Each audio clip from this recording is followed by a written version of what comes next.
Ouais, donc en fait, cette histoire, elle a commencé un soir où j'étais en train de faire des portraits, des commandes de portraits de ma vie, petits-enfants, etc.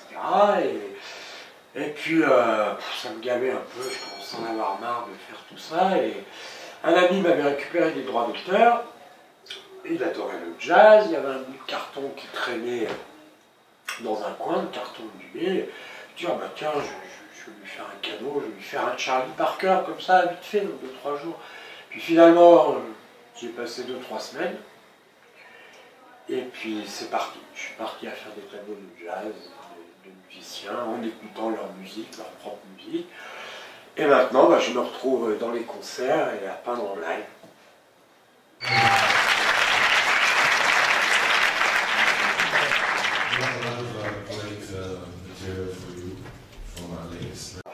Alors, ça n'a pas été évident d'obtenir des accréditations pour les festivals et d'avoir une place et l'autorisation de peindre officiellement. Donc c'est sûr qu'au début, j'avais une accréditation de journaliste, une accréditation de photographe, et maintenant j'ai une accréditation d'artiste peintre.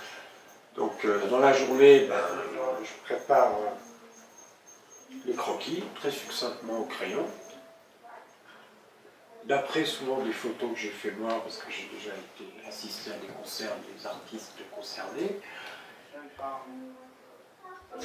Et pendant le concert, je m'installe, la musique démarre, et moi les couleurs démarrent, les pinceaux commencent à voler, à partir dans tous les sens en fonction de ce qui se joue, quoi.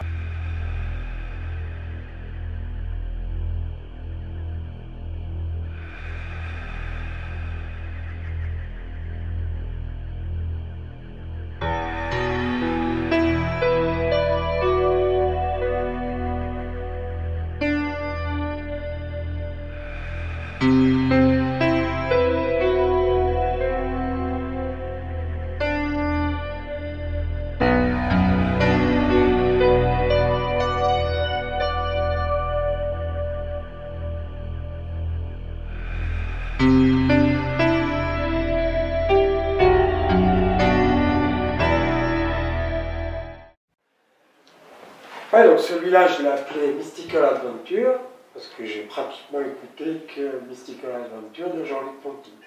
Et je pense même que toutes les traces plus ou moins bleu foncé, là, ont été faites avec 4 cordes, comme si j'avais eu 4 cordes de violon, et que j'ai fouetté le tableau quelque part.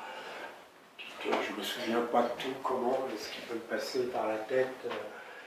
Justement, l'intérêt, c'est de laisser faire, comme si c'était plus moi qui travaillait.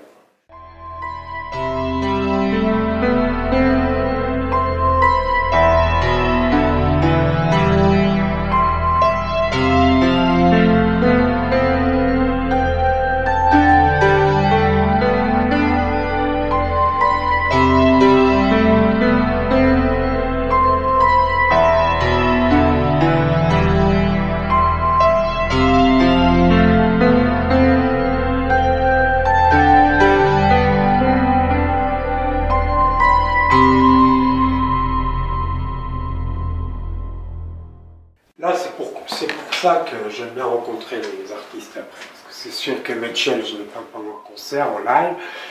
Et du coup, je l'ai rencontrée. Et là, je me suis rendu compte qu'elle avait un petit home de tatoué sur la main. Chose que je n'ai pas vue pendant le concert, que je n'aurais pas vu si je ne l'avais pas approché vraiment très près.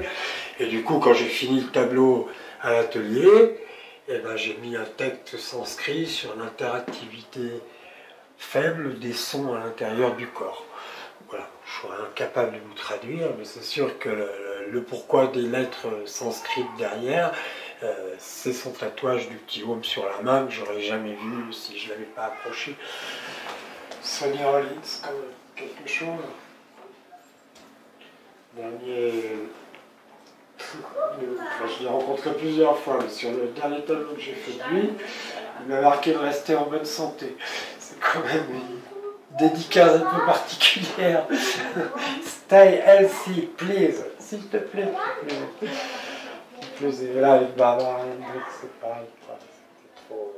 Et là, vous voyez à Vienne, l'endroit, mon spot préféré, avec la scène derrière.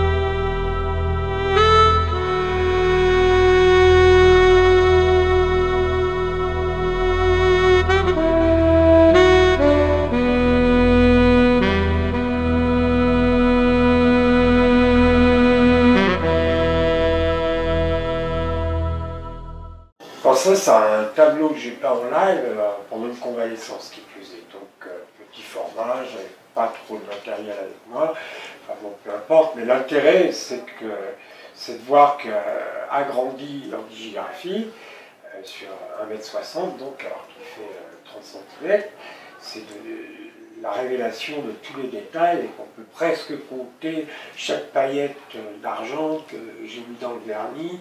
Et donc j'ai vu des trucs à la limite que j'avais pas vu sur l'original.